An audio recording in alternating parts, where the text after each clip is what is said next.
Miata y'all, and welcome to the Stardrop Corner, the number one place to discuss all things Stardew Valley. Okay, so we've got another episode, and today I'd like to talk about Elliott. The first episode of this podcast was in defense of Shane, and kind of doing a deep dive analysis, and I wanted to do Elliott next. You would think I would do Haley because she is, I'd say, alongside Shane, the most controversial characters. Shane and Haley. There are some haters that have a lot to say about the things that they say and do. But I've been romancing Elliott on my live stream farm, and I've been getting some comments. And then I made some YouTube shorts and some TikToks, and I keep getting comments about Elliott that just shocking, absolutely shocking. So I've been in the Stardew Valley fandom community, however you want to call it, since 2016, and I feel like I've heard it all because I'm #chronically online. No, I go on Tumblr, I go on Reddit, I like watching YouTube videos, I like watching people's streams, reading theories, stuff like that. So it does feel like I have quote unquote heard it all. But then something will happen. Something will change where all of a sudden I start hearing a certain comment about a certain character. And I talk to John about this quite frequently because he notices it as well. John is my fiance, if you didn't know that. He also does content creation where he'll be streaming a Sonic Adventure 2 Let's Play or whatever. And he'll just keep seeing the same comment verbatim, and it's shocking because then he'll say, okay, who said that? Like, who is it that said that? Where did you get that from? Because it's one thing if you hear somebody say, oh, Shane's an asshole, whatever. That's a very simple sentence, three words, right? Oh, Haley's so mean, whatever. But when somebody says, for example, Shane is extremely toxic and he brings a certain narrative to Stardew Valley that I don't like, period. When you see that sentence, it's like, okay, this is original thought, great. And then the next day, you see the same sentence. And then the next day, you see the same sentence again.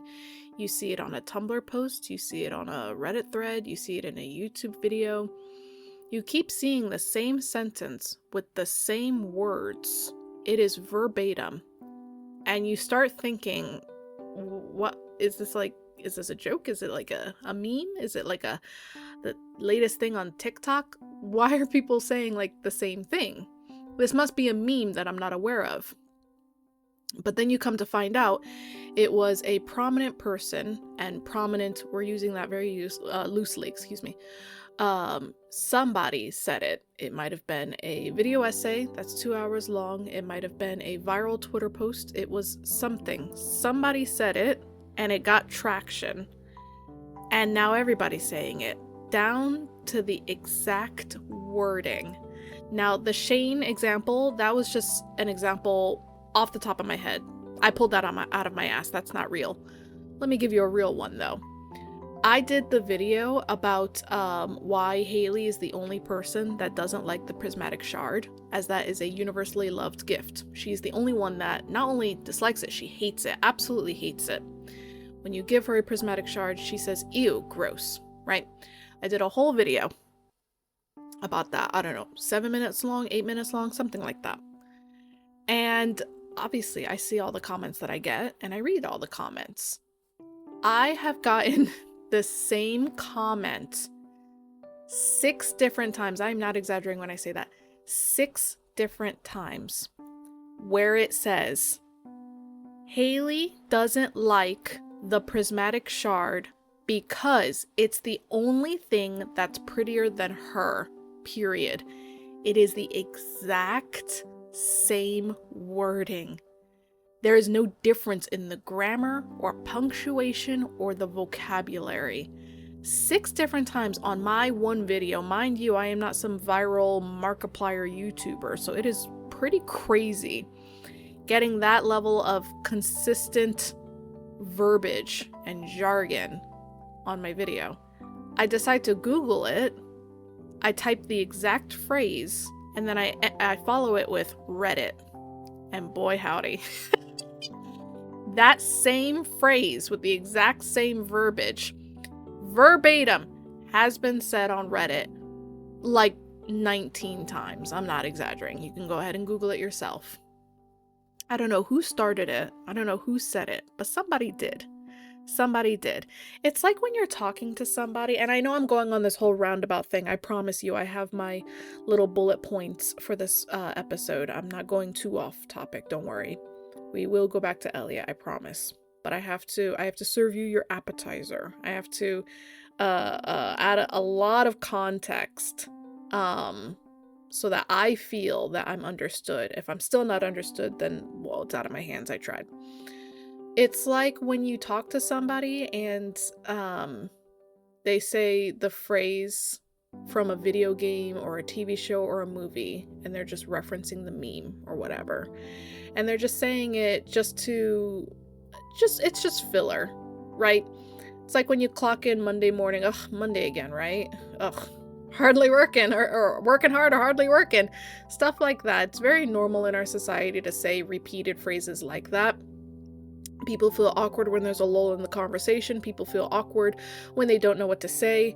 They're just trying to start a conversation with you in the elevator on your way to work, etc., etc., etc.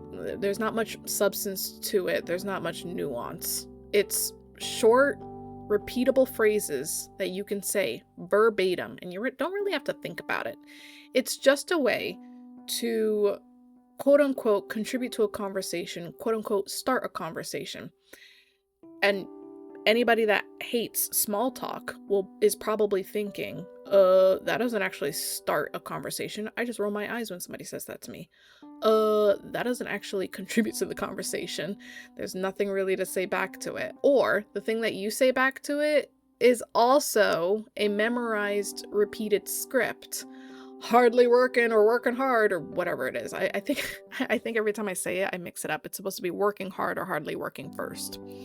Your coworker says that to you and you say, oh, Mondays, right? Like, you can't really answer seriously. You cannot tell your coworker, yeah, honestly, I've been slacking off for the past 6 months. I'm just waiting to see if my boss is going to let me go so I can file for unemployment. Like, you can't actually seriously answer. You know what I mean? It's just a joke. It's rhetorical. It's just a phrase. It's like there's a little soundboard and there's a bunch of buttons. And when somebody walks into your office, your cubicle, your whatever, and they just tap a random one, doesn't actually have substance, but they just want to talk. They just want to be able to converse. They just want to be able to join a conversation or start a conversation. That concept exists in all languages and all cultures. I say all cultures, all languages. I'm mainly talking the Western world and the things that I know about the Western world, because I do have an interest in linguistics. It's probably not applicable to some dead language in some country that I don't even know exists. So don't type novels. Thotter, actually, you're wrong. On this isolated island, they don't have this in their culture. It's just passing language. It's just things that we just say. That exists in our society in real life. Things that exist in our society in real life obviously is going to translate to video games. This concept of just saying things that you're just saying it just to say it and you're just repeating it just to repeat it is actually a trope. This has actually been discussed quite heavily. So, I have just bullet points, so if it sounds like I'm reading something, it's because I am. I'm working off script. I'm just talking stream of consciousness, but if it sounds like I've got my reading voice on for a second, it's because I'm reading. There is something called the ascended fanon trope. Fanon. Fanon. Now, let me clarify before I continue. Fanon and canon, two vocabulary words that you probably already know, but let me say it anyway, just in case anybody doesn't know. Canon, C-A-N-O-N, is something that is 100% valid and confirmed in a media source. So, for example, in Stardew Valley, Harvey is a doctor. That is canon. There is no ifs, ands, or buts about that. There is no discussion. There is no debate. It is confirmed. We have evidence. there's no question about it. Fanon is when people say, oh, I headcanon. So headcanon is another vocabulary term. It's where people kind of have a theory about what is possibly canon. I headcanon Harvey to be somebody that goes to bed at 2 a.m. every morning. Something like that. And he wakes up at 5 a.m. I don't know, something like that. Something that is never confirmed by Concerned Ape. It is never in Stardew Valley. That is never discussed. That is not in the lore. That is not in any of the data files of the game. So, Ascended Fanon. This is when Fanon is promoted to canonicity. Good lord. Whether it's officially shown in a canonical work is another matter, as it may only reach the status of Word of God. So hold on. Let me elaborate. Let me explain. There have been times, and I will drop links in the description for this because it's way too much for me to read, and y'all don't want to just hear me listen. Y'all just don't want to listen to me read off bullshit to you. But there have been times where something has been so popular in fanon that it became canon. One example I'll give you, and there's hundreds, but let me just give one example. Mass Effect, the video game, came out and people were in love with Tali, one of the characters, and they wanted to romance her so badly. She was so popular. So many fan fictions were written about her, fan art, etc. People were adding the studios on Twitter, etc, etc, etc. Guess what happened in Mass Effect 2? Yeah, Tali's romanceable. That is just one example of Ascended Fanon. Fanon that became so popular, it actually got put into the game. This has happened in movies, this has happened in TV shows, etc. The links will be in the description. Don't worry if you want to read some examples. However, this doesn't always happen. In fact, it doesn't happen a lot. What does happen more commonly, I have found, is that the fanon will be ascended. It will be Ascended Fanon, and it will be accepted as canon amongst the masses of the fandom. And the definition that I read, whether it's officially shown in a canonical work is another matter, as it may only reach the status of Word of God. Now, Word of God, that is another TV trope. Allow me to read the description really quickly. A statement regarding some ambiguous or undefined aspect of a work. The Word of God comes from someone who is considered to be the ultimate authority, such as the creator, director, or producer. So there are times where a TV show, movie, video game, whatever comes out, and then people will ask the creator, producer, director, hey, is this true? Hey, is this canon? Hey, blah, blah, blah, blah, blah. Hey, I have this headcanon that this character does this. Do you think that's true? And sometimes they respond and say, yeah, I think that's true. Yeah, sounds good to me. Even though I never included it in the original work, I like it so much. Yeah, we'll make it fanon. Or, we'll make it canon, Sounds good. There is an example where the cutscene, no, is it a dialogue or a cutscene? I think it's both. I'm drawing a blank here. Sam and Penny have a dialogue or something, some lore between them, where quote unquote they used to like climb up a tree together. And I think Vincent does KISSING, that kind of thing.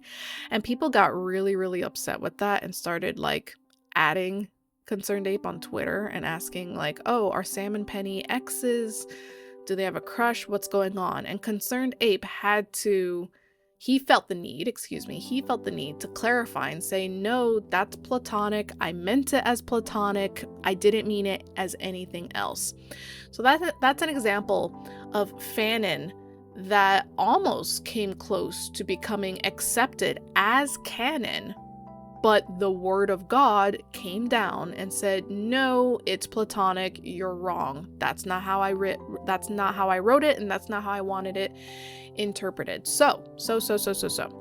All of this to go on to my next point in my little bullet list, that sometimes in fandoms, fanon is repeated so many times to the point where it feels like it's canon, but it's not actually canon. There's actually no evidence of it. It's not actually ever stated, but people repeat it. And when you repeat something enough, and you don't follow it up with, that's just my headcanon, or that's just my theory, or that's a game theory, or something like that, people will start accepting it as canon, especially if it comes from somebody that they consider to be a word of God in some way, shape, or form. The word of God doesn't always have to be Concerned Ape. Sometimes it's a big YouTuber. Sometimes it's just somebody that's active in a forum. Sometimes it's just somebody that wrote up a video essay and said something, and because they seem very knowledgeable, they seem like a source of authority on the subject, it sounds like they know what they're talking about, it gets accepted as canon. All of that, to kind of go back to Elliott. I started romancing Elliott in my latest farm, in the live streams, and I keep hearing people call him creepy. And I kept wondering, why does everybody keep saying he's creepy? I make YouTube shorts, I make TikToks, etc, etc, etc. People keep calling him creepy. Why does everybody keep calling him creepy? And I get all these responses and replies saying he's creepy because of what he does in his last heart event. His 10 heart event. 14 heart would be the last one. In his 10 heart event. And I say, oh, what does he do in his 10 heart event? Even though I can obviously play the game myself and see the event, or I could pull up the wiki and see exactly what happens, or I could pull up somebody else's live stream / YouTube video, whatever, and see what happens. But I asked people in TikTok comments, in YouTube comments, in YouTube shorts comments, etc, etc, etc, oh, what happens in the 10 heart event? Tell me. I have no idea. And wowzers, the slander is pretty crazy.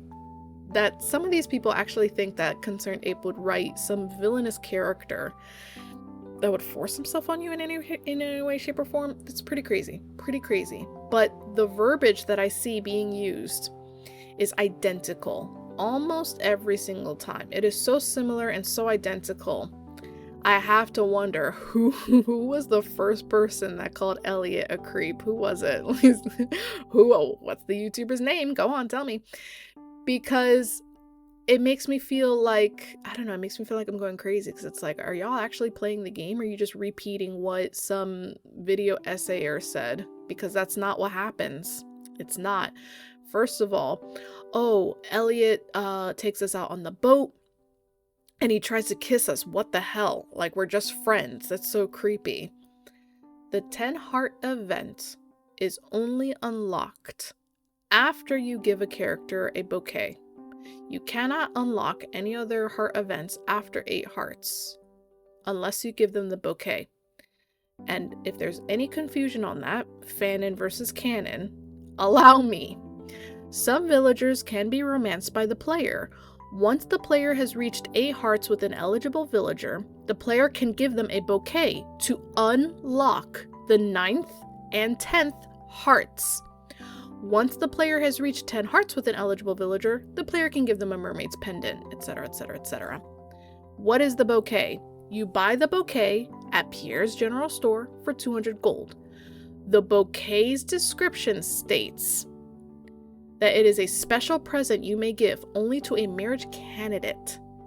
Giving a bouquet to a marriage candidate indicates romantic interest and changes the recipient's status to boyfriend or girlfriend on the social tab of the menu. If I have 8 hearts with Elliott, I cannot get the boat cutscene unless I ask him out to be my boyfriend, unless I express romantic interest. And if the item's description isn't enough, Pierre even sends you a letter and says, hey, I see your I notice you're getting close to some people. If you're interested, I've got this bouquet, blah, blah, blah, blah, blah. He sends you that letter. I have to ask out Elliott to be my boyfriend in order to unlock the 10th heart event. The 10th heart event, Elliott writes you a letter saying that he has an idea. You join him on the docks. Elliott had fixed the rowboat that's been on the docks, and he wonders if you want to go with him on a maiden voyage. If you accept, emphasis, if you accept. Elliott talks about his novel and how he couldn't have done it without you. Then he's at a loss for words to explain how he feels about you. Suddenly, he kisses you. You begin trembling. You can say, I'm happy, which is plus 50 points. If your character is a man, he will comment on how he didn't know if you would have feelings for another man. You both head back to shore, and Elliott comments on how the valley finally looks like home.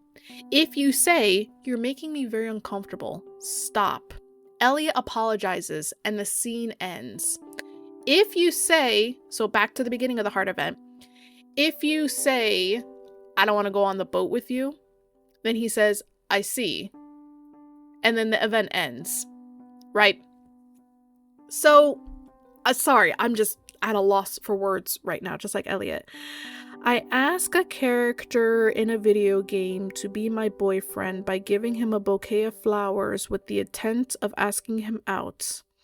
I unlock heart events after this transaction. And I'm shocked that there is a romantic event that follows. Huh? Does that sound like the words of a sane and normal person? No, it doesn't make any sense. So, back to Elliott. It's this phenomenon that I'm seeing in the Stardew Valley community, in the Stardew Valley fandom, that I'm very used to. I am very much used to.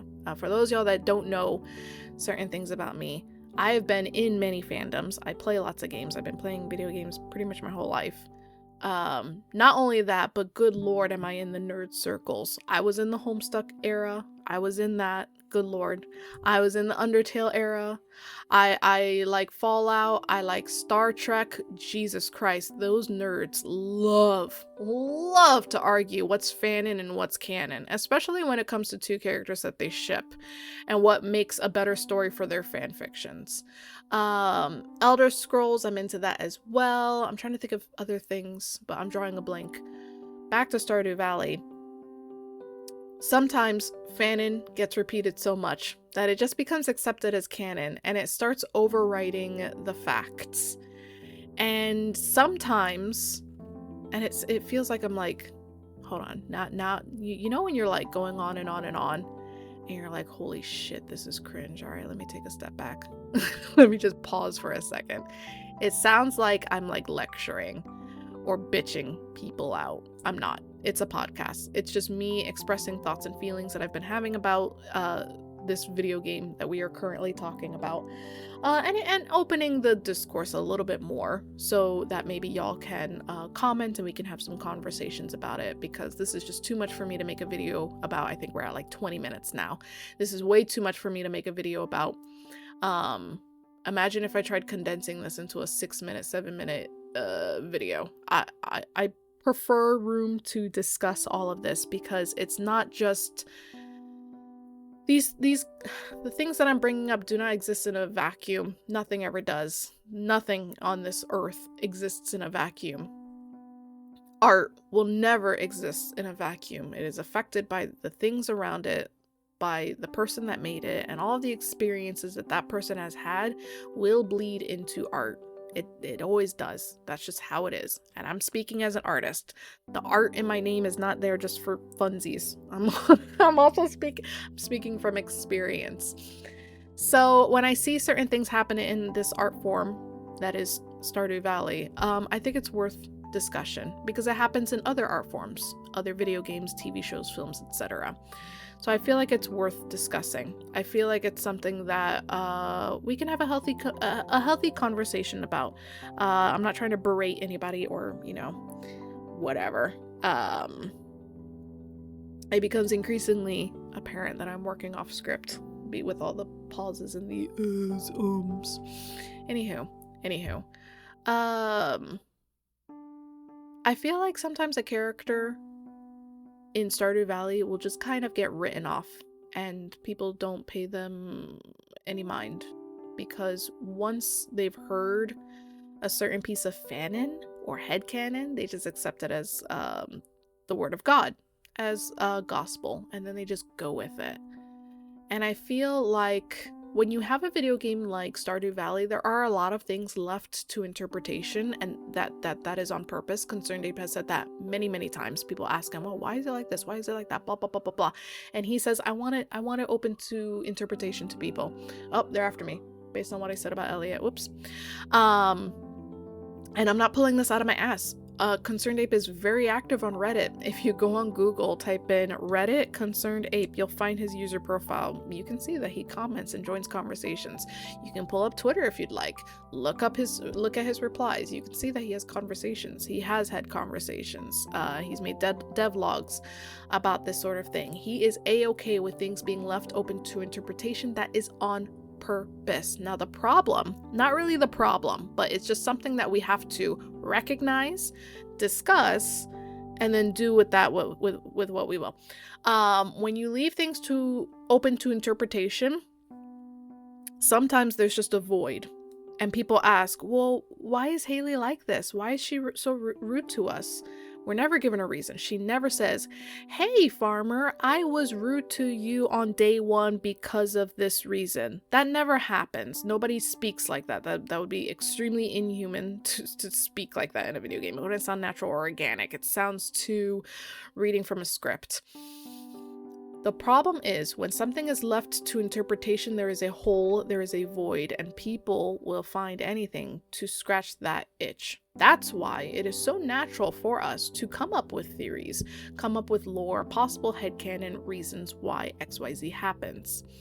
Sometimes the explanation isn't very satisfying, and it doesn't scratch the itch. It doesn't feel like it answers the problem. It doesn't feel like anything got resolved or it makes any sense. Unfortunately, sometimes that's just how it is in real life. The great mystery turns out to not be that interesting. Oh, the reason why your coworker has been clocking out secretly 30 minutes before 5 o'clock every single day, you think that they're like lying and hitting up the bars and some crazy drama is happening. Nope. Their car has been having issues, so they like to leave 30 minutes early so that they can make sure the car turns on, because if it doesn't, then they'll have to call their wife so that they can arrange for the wife to pick them up. That's it. It was just a car problem. That's it. No big deal. It's like, oh, okay. That doesn't sound so interesting though. It's more interesting when you have the drama and the suspense and this and that and this and that. And that's why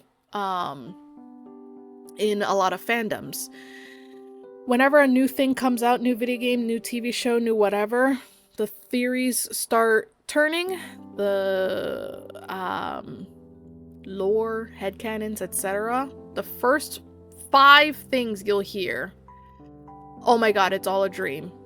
The characters of Stardew Valley, they're all in a simulation.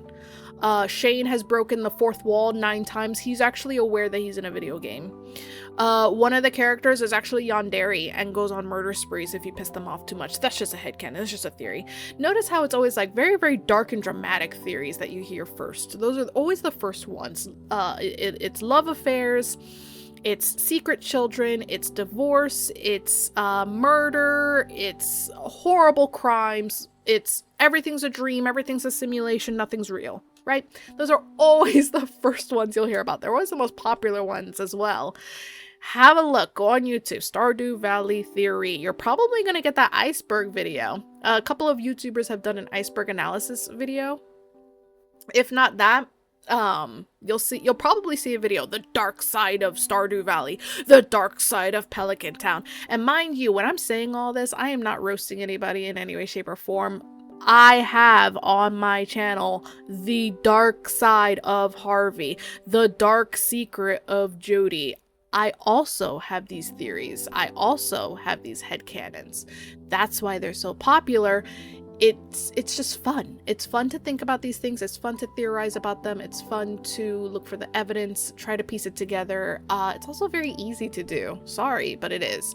It's very easy to speculate that these characters have ulterior motives, when in reality, especially in Elliott's case, I think a lot of things can be summarized to just plain awkwardness and mixed signals and things like that. Things that aren't like very, how to say, savory. They're not easy to digest because if the punchline, if the theory about a character is, oh yeah, they're just awkward sometimes, they misread your body language, that's it.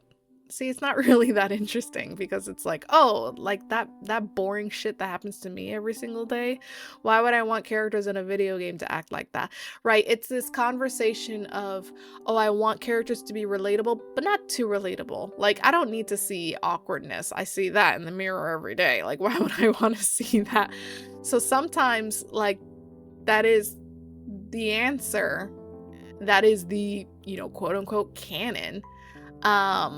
But it's not as appetizing, it's not as appealing. Another heart event that gets brought up a lot concerning Elliott, the 10 heart event is by far the most brought up one, but another one is the, is it the 3 heart or 4 heart event? I'm not 1000% certain.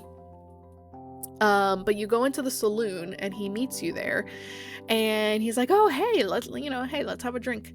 And then he says to Gus, barkeep, a beer and a wine for the lady over here. And he says in his very dorky ass way.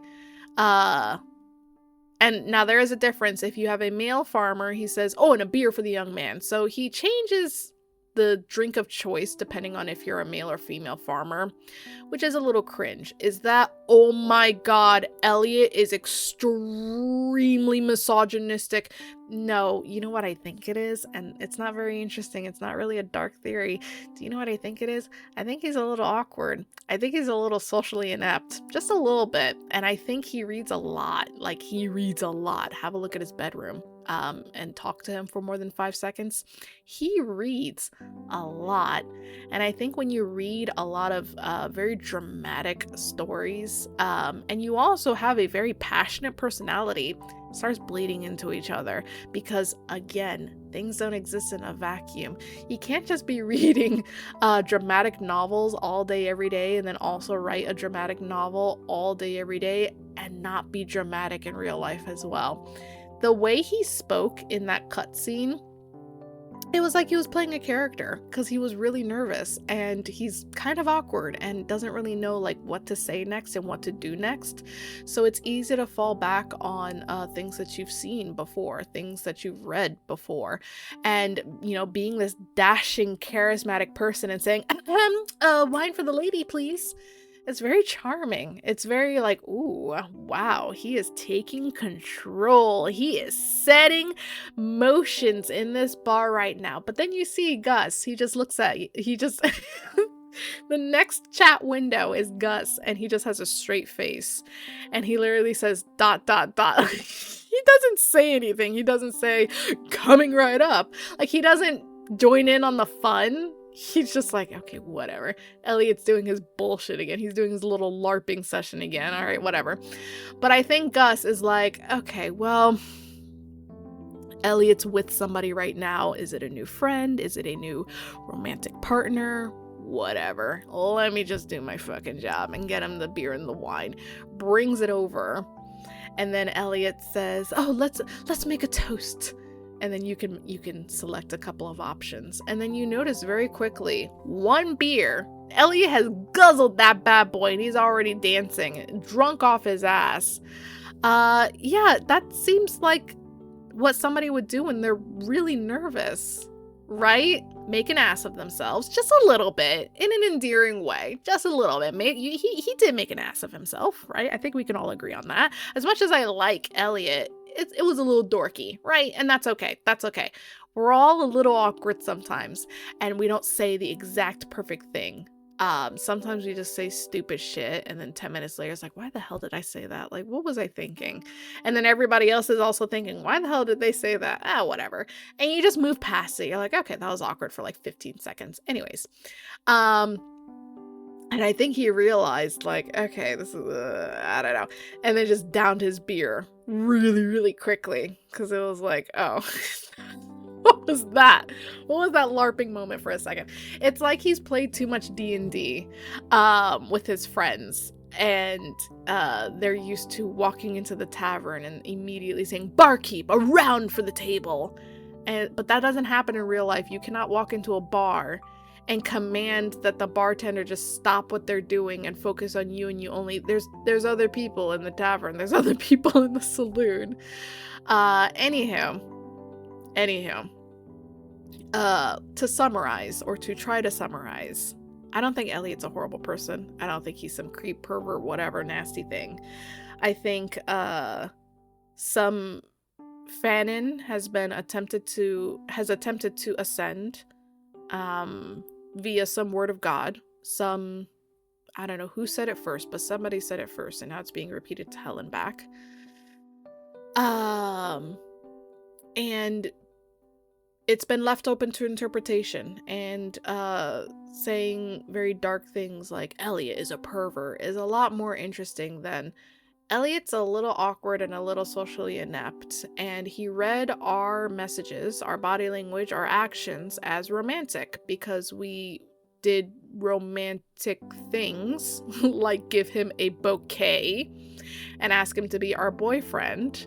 So he decided to do something romantic and take us out on a boat, because a boat ride is very romantic on the ocean. The ocean is very romantic. It's 1+1. Because we accepted the boat ride and we asked him to be our boyfriend, he thought, okay, I think I've got the green flag. I think I've got the green light to maybe kiss. Does it? And then, we can say that we're elated or we reject him or whatever, but I don't know. I feel like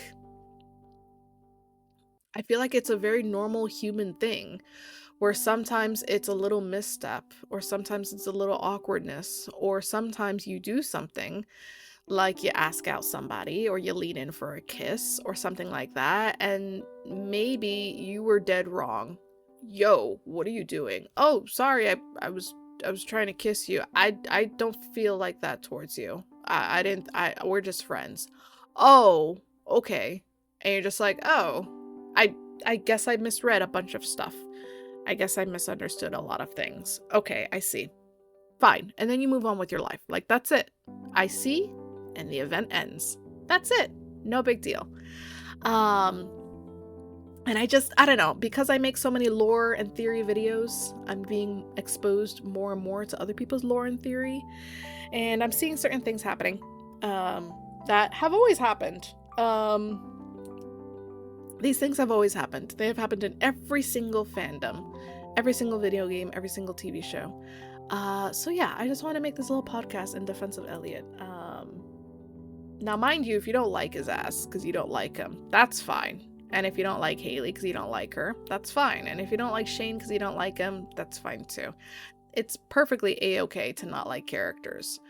But when we keep repeating fanon as if it's canon without